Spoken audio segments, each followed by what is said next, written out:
So after 2 weeks of waiting for a new chapter of Jujutsu Kaisen, we've been greeted with quite the unique series of events. If Takaba vs Kenjaku wasn't ridiculous to you before, this chapter will be the one that does it for you. That being said, let's hop right into this chapter. As Takaba has declared to Kenjaku that he'll be making him laugh so hard that he pukes out his guts, Kenjaku starts up round 2 with the summoning of the special grade curse, Akuro Outake. And as Kenjaku attempts to attack, the cursed spirit is instantly struck with a truck and killed on the spot. I have a couple things to say about this.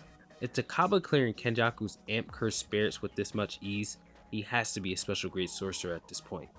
This was the same amount of difficulty that Yuki had with the Ganesha special grade that was amped by Kenjaku.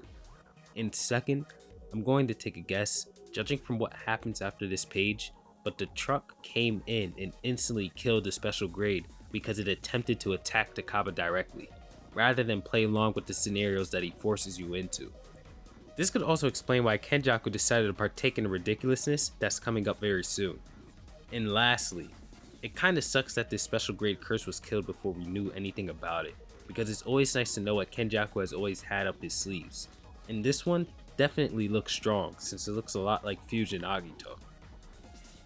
As Takaba crashes the truck that just hit the curse, Takaba asks his imaginary partner in the truck if he's okay.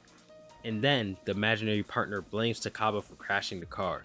And this is when Kenjaku suddenly appears behind Takaba as another character in the skit, accusing him of drinking under the influence, and pushes him to breathe into the bag. I think that this would be a great time to explain what is really going on here before we jump into the rabbit hole of confusion that is this chapter. If you're aware of the Gojo Baka survivor theories that have been floating around about Jelly Jiggler and Gojo laying dead, and how this is a hint that Gojo will be revived, this chapter debunks this theory completely, as we know now why this entire mini-arc has been named Baka Survivor. Baka Survivor comes from the show Bo Bo Bo Bo Bo Bo Bo, and it's one of its series' opening theme songs. This entire chapter seems to be a huge love letter to this series, as it does follow the same exact sequence of a typical Bo Bo Bo Bo Bo Bo Bo episode. A very loose plot that is slowly moved forward by tons of ridiculous, out of place skits strung together, and by the time all of these stupid skits are done, whatever obstacle Bo Bo Bo and his team had in their way is defeated. Simply put, the entire Baka Survivor thing Gege had going on when it came to the names of these chapters were most likely building up to this chapter here, which displays the evolution and mastery of Takaba's curse technique. If anything, Angel never said the name of this curse technique when she was speaking in 240, so the true name of it could be Baka Survivor. There is actually some evidence supporting this besides this chapter. The first piece of evidence is in Takaba's bedroom during chapter 241, and if you look close enough, the only book with a visible cover is a Bobobo manga book. And Jump series have been referenced in the series before in a way that communicates that the manga and anime of other series are present in the world of Jujutsu Kaisen, such as when Daido had been looking for a katana to use and he came across Tanjiro's water breathing blade at a comic store or something like that. It's possible that Takaba's ability was inspired from Bobobo, and even how he made others laugh as a child, because kids tend to do ridiculous things like characters in that show does. I could even be reading into this Baka Survivor thing too much, but you can also point out that Takaba and Ken's conversation from 100 chapters ago actually lines up with the Bobobo sequences, because the characters don't really care to make anybody laugh when they do their skits. They just do whatever the hell they can think of on the spot, and it tends to be funny because it's so stupid, random, and confusing yet entertaining. I loved the Bobobo series as a kid, so I had to take the opportunity to talk about it here. Anyways, back to the chapter. Kenjaku asks Takaba to breathe in the bag as a breathalyzer, stating that if the fish dies, Takaba will be charged with a DUI. And Takaba notices that the fish was already died, and thus he and Kenjaku magically teleport to a hospital scenario where the fish is now gigantic and they're performing surgery on it in order to revive it and use it for the breathalyzer. Takaba reports the consciousness level of the fish as FFX11, or in other words, Final Fantasy 11. This is probably a jab at the MMORPG because it's been running for a long time and is most likely barely alive at this point. Correct me if I'm wrong, I know one of my 20,000 subs has to be playing this game. Anyways, Kenjaku responds by pulling out defibrillators and yelling, "I choose you," shocking Takaba as he screams, Team Rocket's blasting off again. I hope you guys know what this is referencing. As we cut back to the two, they've talked about the surgery, and now the fish is just somehow bones and head. So it seems as if they failed this surgery, and as Takaba laments his failure, he says that now he needs curses to comfort him since he's depressed, just like me, bro. Kenjaku randomly turns into a woman for 2 panels and refuses, never mind, pissing off Takaba and saying that they'll decide this by rock, paper, scissors.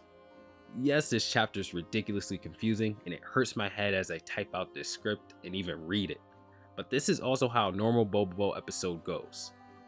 The two begin to dance as they prepare their rock, paper, scissors, and as they dance a bit more, they both land on scissors and somehow land the scissors in each other's noses. Here, we see that Kenjaku has actually taken some damage from a scenario, which makes Takaba even more impressive.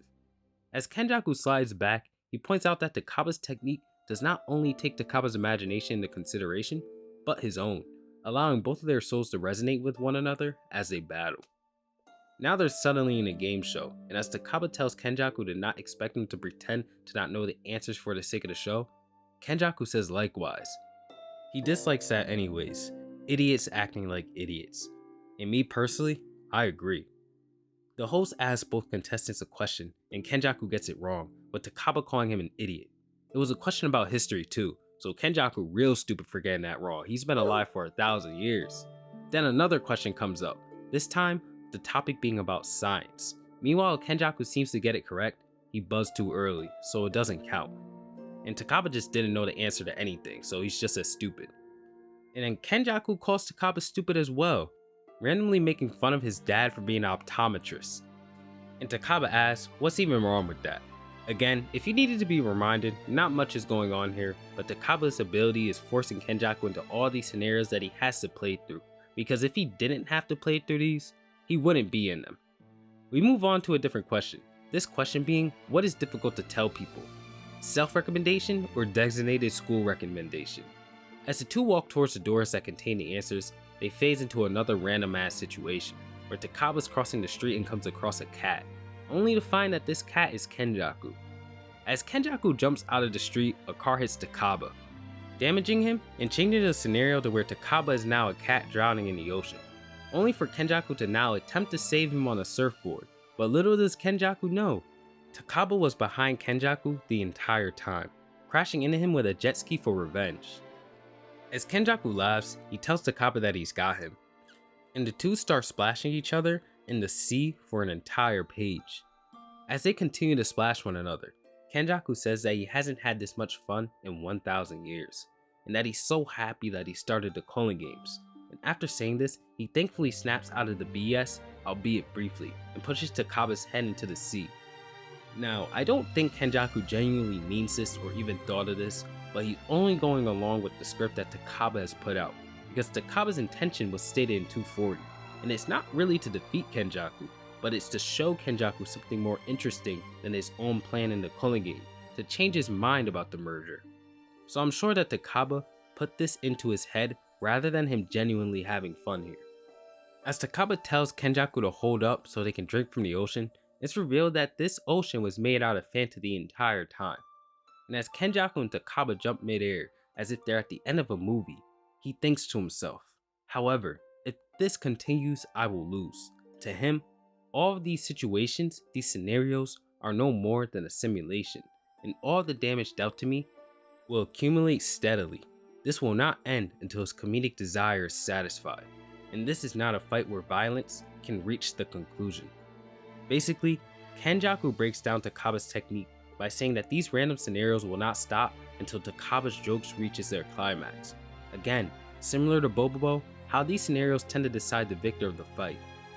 After Kenjaku points this out, he takes the initiative and asks Takaba if he's ready, and they step out to a stage to tell their final joke, and the chapter finally ends.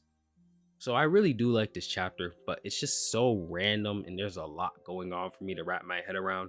I get what's going on, but 2 weeks for this is kinda crazy. Still, a fun chapter regardless. I enjoy the Bobobo love letter that this chapter is as well, but sitting down and talking about it fried my brain for sure. Also, we know that Baka Survivor is completely about Takaba now, so with that said, I just don't think Gojo's coming back. Anyways, I hope you guys enjoyed the review. Obviously, it's shorter this week because let's be real, what am I going to analyze and break down here? With that said, have an amazing day, guys, and peace out.